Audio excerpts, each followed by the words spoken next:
Turn with me in your Bibles, please, to the book of Mark, the 8th chapter, beginning with the 11th verse. Mark, the 8th chapter, beginning with the 11th verse.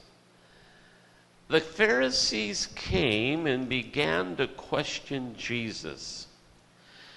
To test him, they asked him for a sign from heaven.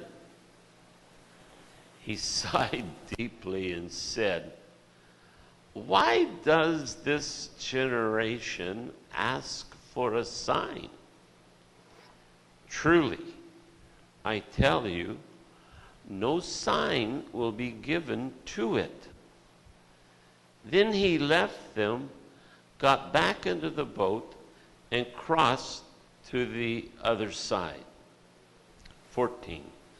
The disciples had forgotten to bring bread, except for one loaf they had with them in the boat. 15. Be careful, Jesus warned them. Watch out for the yeast of the Pharisees and that of Herod. They discussed with one another and said, "It is because we have no bread." 17. Aware of their discussion, Jesus asked them, "Why are you talking about having no bread? Do you still not see or understand? Are your hearts hardened? Do you have eyes but fail to see, and ears but fail to hear? And don't you remember when I broke the 5 loaves for the 5,000? How many baskets of pieces did you pick up? 12, they replied. And we talked about that.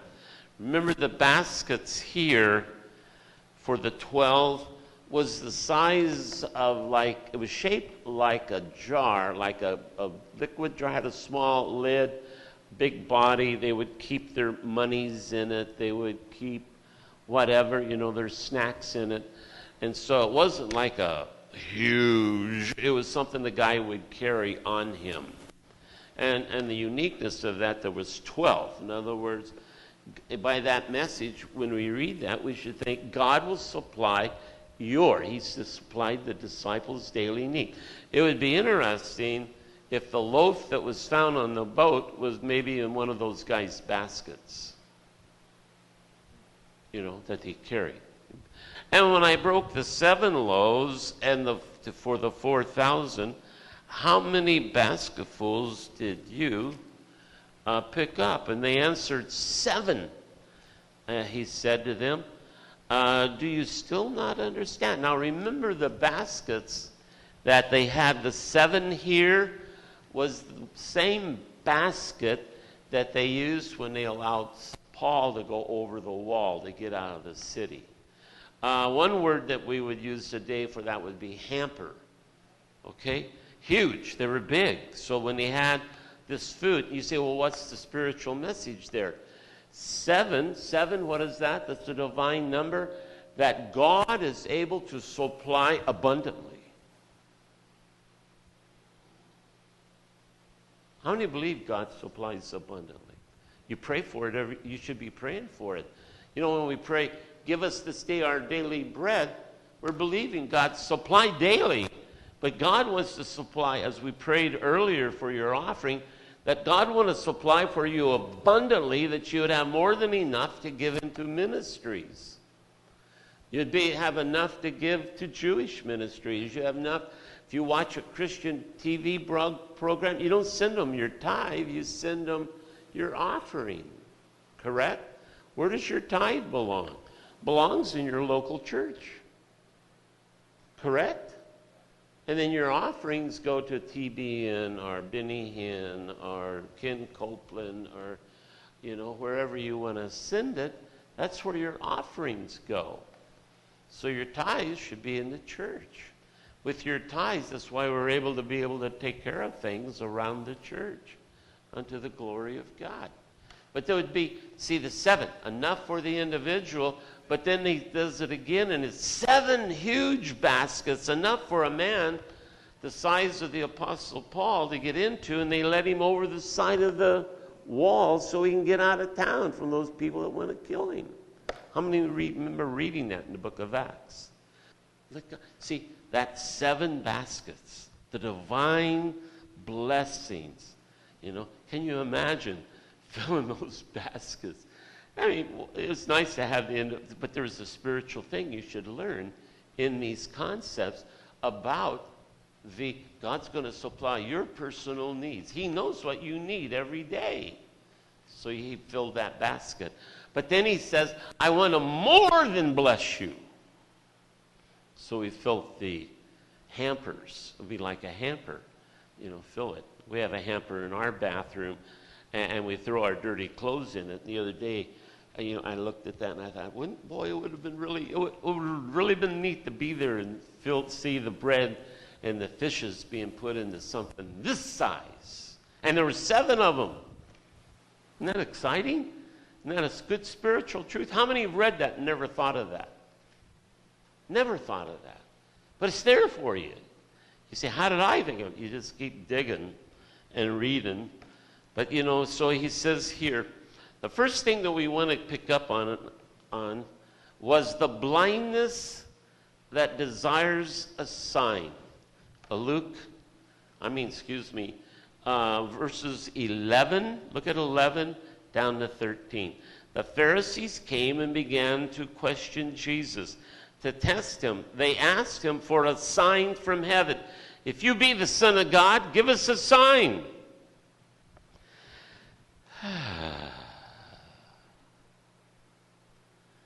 And said, why does this generation ask for a sign? Remember the guy about Abraham, you know, Lazarus and the rich man? Remember? Lazarus died, the rich man died.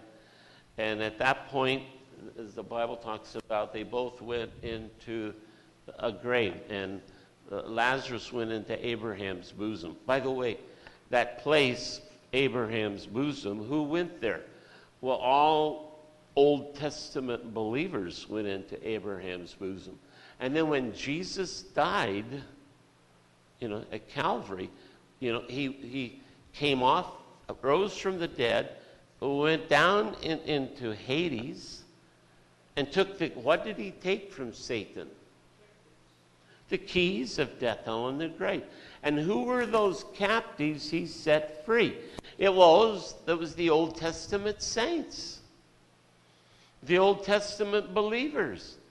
And he set them out of Abraham's bosom. You say, well, where are they now?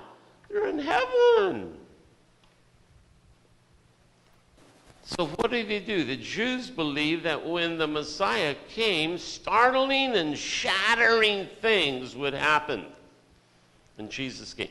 Jesus came, where was he born? In Micah, it tells us it was prophesied by Micah in Bethlehem. Was Bethlehem New York of that time? Heavens, no. It was just a little quaint town, little tiny town, shepherd's town, so to speak. And there in Bethlehem, Jesus was born. It was foretold. Do you need a sign? Where was I born? Bethlehem. Who talked about it? Micah. That's enough. Right?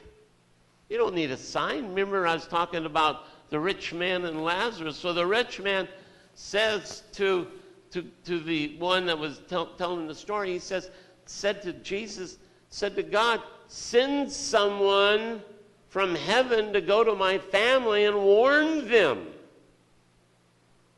of this horrible place called hell.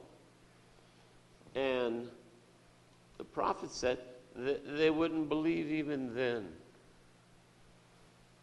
They wouldn't believe even then. Signs. Do signs really work? According to Jesus, you don't need a sign. You know, they wish to see something shattering, some shattering event, you know, blazing across the horizon, defying the laws of nature and astonishing men. They were blind. They were absolutely blind to the hand of God. They wanted something. Oh, shake us up. To Jesus, the whole world was full of the signs of God. You know, think of the signs of God. If any of you grew a garden this year and you grew corn, what an amazing thing. That corn that you eat, you know, you get in the grocery store and you boil it and slather it with butter and a little bit of salt and pepper and you eat it right off the cob. How many like eating corn off the cob? I do too. And, you know, but as you look at that corn, does that make you believe in God? Or how about the wildflowers? You know, I love wildflowers. I love going when we were on the ridge route and going over the, you know, what is that, Highway 99, going into LA, and how the mountains there are orange and purple and yellow with the wildflowers. Maybe not now, but in the spring, as the wildflowers, you know, that we see the hand of God in that. That's a God thing. It's a God thing, the beauty that we see, you know, but they don't see it, you know. You know, did Jesus have to break in some staggering way? Here he is. Here's Jesus. You know, God was already in the world for anyone who has eyes to see. You know, what is that one song? Every time I hear a newborn baby cry. Right? Huh? I believe. I believe. You know, well, God is everywhere, not just in the building, but everywhere. I love it in the morning when I get up in Hawaii and go out in the Willy Willy and get on the boat to go fishing for the day. And the sun is just rising out of the ocean. It looks like it, but it's not. You know, on behalf of Merlene, I came across a poem, and I wanted to share it. And it says, one asked a sign from God, and day by day the sun arose in its beauty. In the scarlet sky, each night the stars appeared in bright array. Each morn the thirsty grass with dew was wet. The corn filled not its harvest, nor the vine. And yet no one saw the sign. The beauty of God. You know, for us who has eyes to see and a heart to understand the daily miracles of night and day, and the daily splendor of all common things, is sign enough from God. I don't need a sign. God is good. Amen? Amen? Weren't you so thankful? How many get up in the morning and it's still dark outside? You know, I love, you know, there was a time in my life I hated that time of the morning. But as I've gotten older, I've learned to appreciate that time in the morning.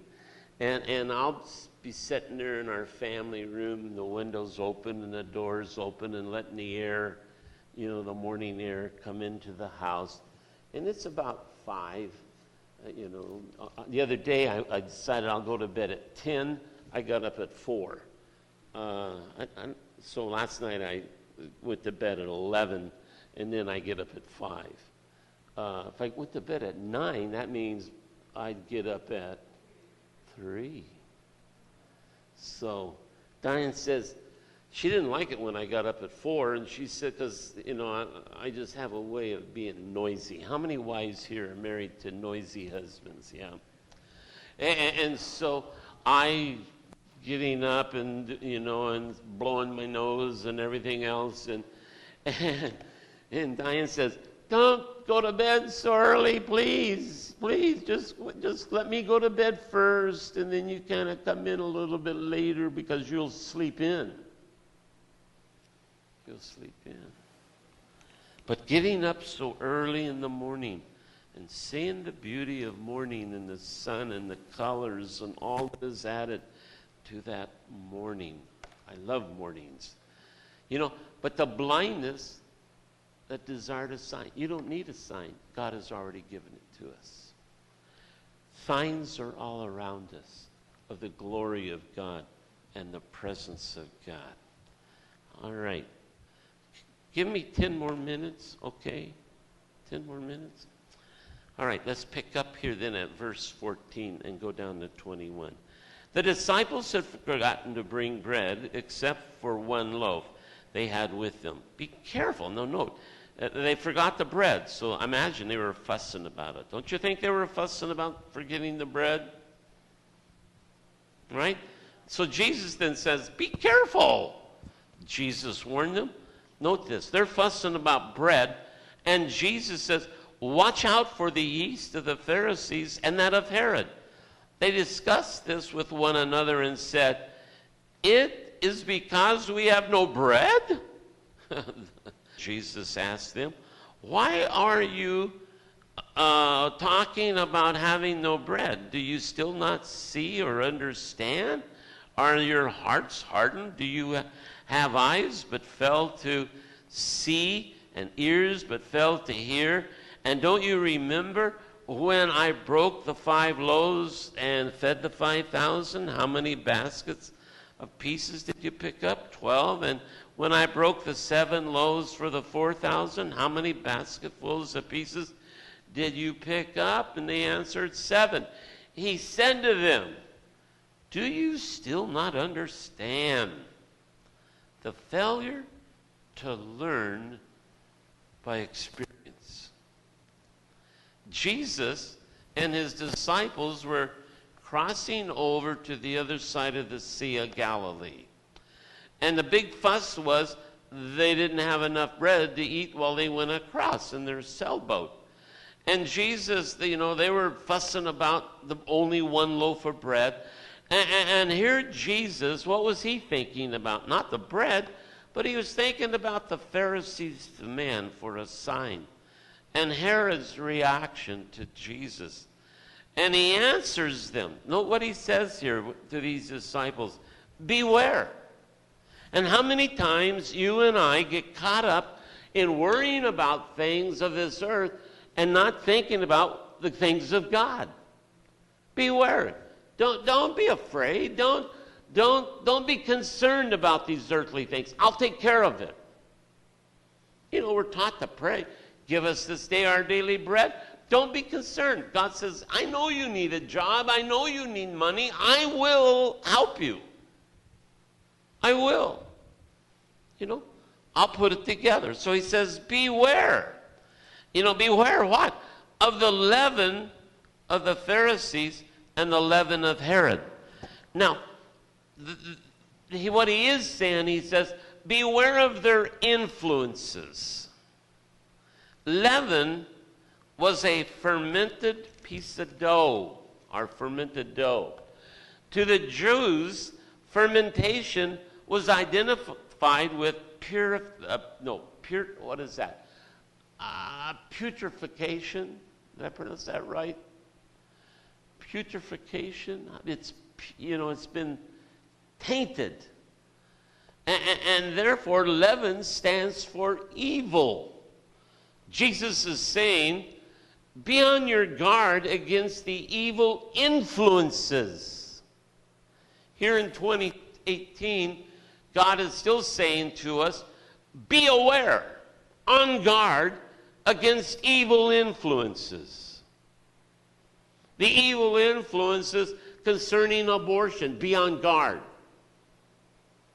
Be on guard of the evil influences of creation and evolution. Be on guard of the influences that say homosexual marriages are wonderful. Be aware, the Bible says, of evil influences. Be aware of all of the evil that is around you. Be aware that you will not fall into it. Evil influences like a pile of dog manure in your backyard. And what my wife does is she'll get up early in the morning and go out and clean it up so no one steps in it. Don't you hate stepping in that dog stuff? Have you ever stepped in it and carried it into your car, and then you're driving down the road and you're going, whoa, what is this? Be aware. Be aware. If you have a dog, you got to be aware. Correct? I mean, if you got your dog trained to go on one side of the house, that's wonderful. Our dogs are carpenter dogs. They do odd jobs throughout the home, throughout the yard. You know, they just do those odd jobs wherever. Right? You be aware. Be aware. You don't be aware. Be aware. Be aware of the evil influences that are out there. In Romans 12, 1 and 2, the Bible teaches us, don't allow the world to squeeze you into its mold. Be solid in what you believe. Be aware. Be aware of your friends that are influencing you to move towards evil. When I was in high school, I wish I had a preacher that said, be aware, your friends will influence you into darkness. Be aware. Don't allow the world to squeeze you into its mold, that you would fall into that image. Be aware. Be aware. Be aware. We as parents, I as a grandparent, with my grandchildren, constantly aware of where they're heading and what decisions they're making. We should be aware. Be aware. Don't allow Satan to take your family to hell. He's given up on you, but he's after your family. Be aware. Be aware. Talk to them. Tell them. If your kids are having financial problems, you need to teach them something about giving. God blesses givers, but stingy people, it just rots. It goes away. Be aware. Be aware. The disciples were thinking they forgot bread and will be going hungry. And they were preoccupied with the bread, the things of this world. Jesus, 2 times, had supplied the need of food. And then he asked, why all the worry? Don't you remember? Hasn't experience taught you that you don't need to worry about things? You're with me. Temptations came, but we don't fall. We don't get suckered into those temptations, do we? Sickness took us, yet we recovered. Amen? How many's thankful you recovered? Yeah. Problems came, but they were solved. We were at our wits' end, yet we went on. We reached our breaking point, yet we didn't break. We didn't break. See, we need to learn the lessons of experience. Amen? Learn your lessons. Learn your lessons of experience. I'm wrapping it up. God has brought us this far safely and in certainty. The lesson of the past is that God can bring through anything that happens. God can bring us what? Victory through anything. Through anything. I love that 23rd Psalm where it says, the Lord is my shepherd, I shall not want. Let us stand.